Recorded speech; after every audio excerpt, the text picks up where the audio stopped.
Okay, for my presentation, I decided to look at the economic impacts of the COVID-19 pandemic that we are all too familiar with right now.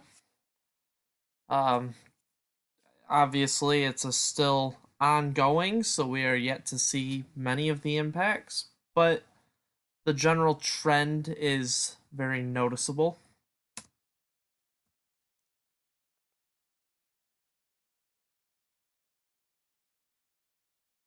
So, the pandemic in a nutshell can be broken up into various different aspects. But for the sake of this, I would like to get away from all of the political and focus strictly on the economic aspects of the pandemic.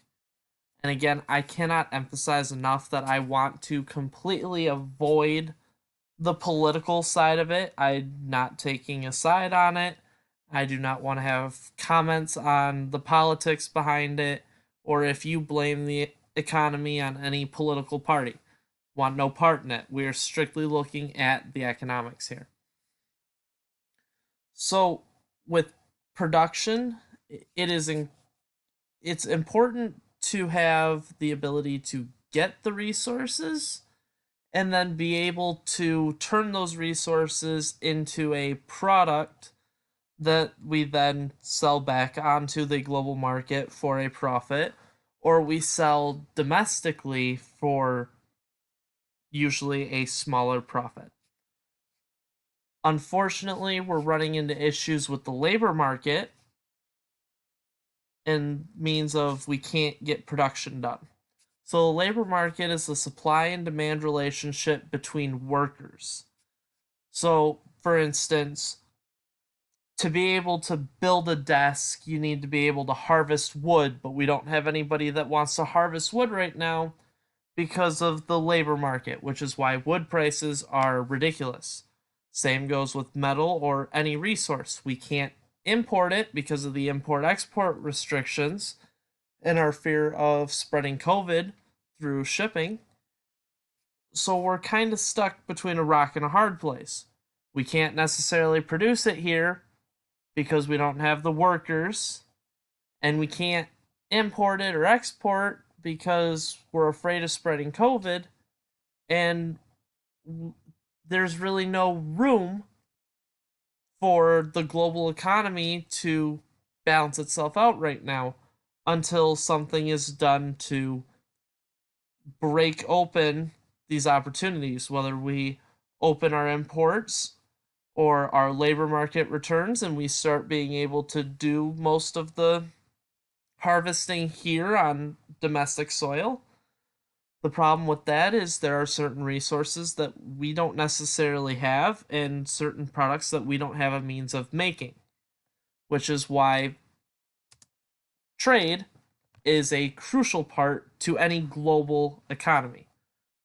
So, obviously, trade is done to meet global demands, whether it be our country that needs something from a different country or a different country that needs something from the US. I mean, it goes both ways. It's global. So there are three schools of thought when it comes to the trade. You have mercantilism, liberalism, and protectionism. Now, the basic rundown here, mercantilism's about the best interest of your country, usually in terms of military strength.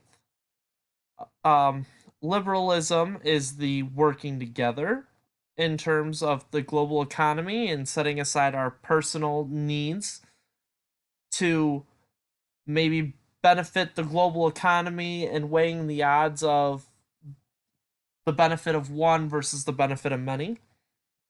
And protectionism, which is similar to mercantilism, but it focuses on protecting one aspect or one market of the economy.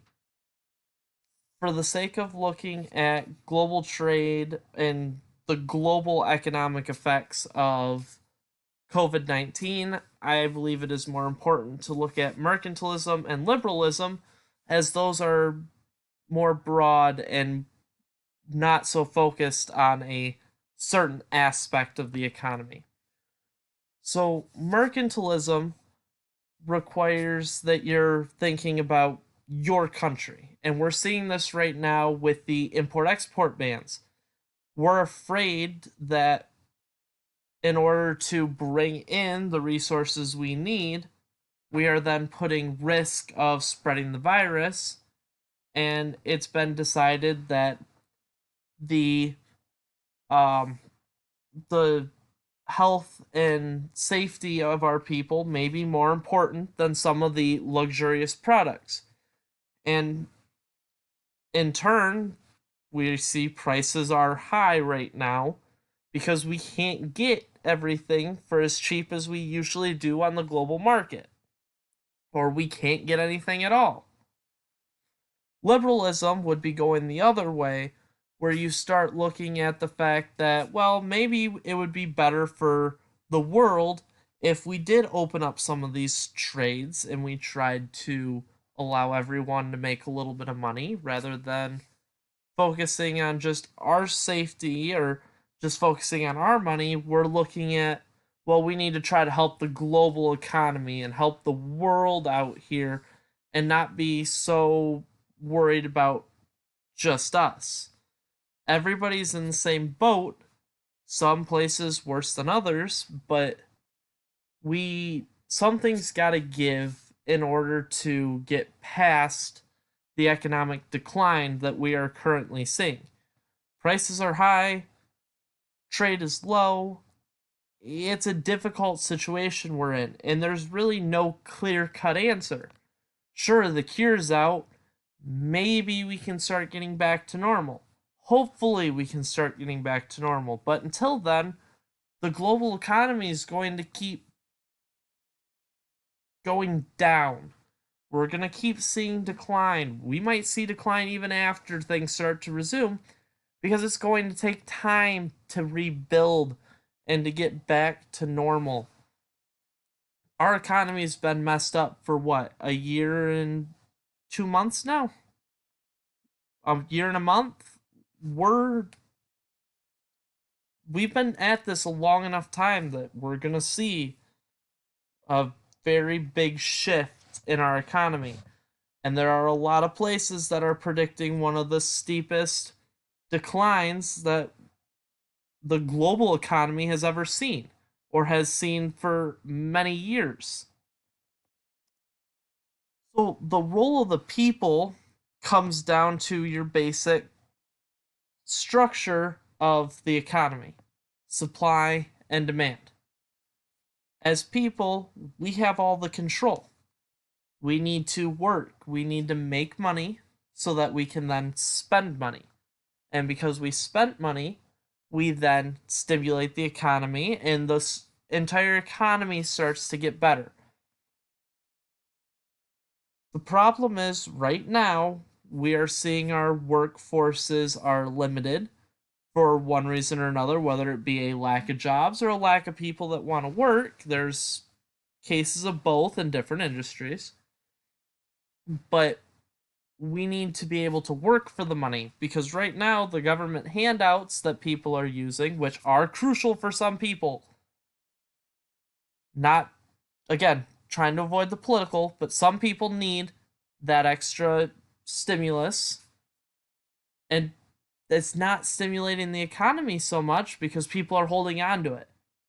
Some people are, yes, using it to pay bills, and yes, that is helping the economy slightly, but until we actually start going back to work and getting on regular income and then going back to regular spending, our economy is going to continue in this fragile state of unfortunate balance where we're teetering on an edge right now where we could either come back or we can drop off. And it's only a matter of time before we figure out which way we're going to go.